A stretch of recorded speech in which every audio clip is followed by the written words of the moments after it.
Bolí vás niekedy chrbát?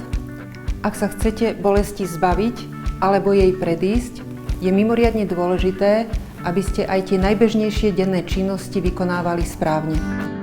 Vítajte v škole chrbta. SED je najčastejšou pracovnou polohou človeka dneška. Váš pohybový aparát môžete chrániť, ak bude váš SED aktívny. To je na okraji stoličky, s panvou ľahko klopenou dopredu, spriamenou hrudnou a krčnou chrbticou, s uvoľnenými šijovými svalmi a ramenami. Stehná by mali zvierať uhol aspoň 45 stupňov. Takýto SED je však náročný na správne držanie trupu, preto ak cítite, že povoľuje, využite aj plnú plochu sedadla a opierky stoličky. Presadnite si v nasledujúcich krokoch.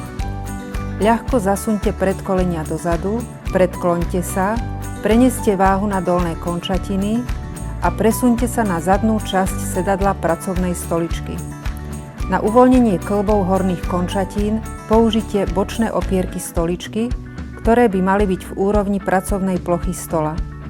Horný okraj monitora majte vo výške očí. Aj správne, ale dlhodobé sedenie zaťažuje vašu chrbticu. Preto minimálne 1 krát za hodinu zmeňte polohu. Postavte sa, prejdite sa, zacvičte si.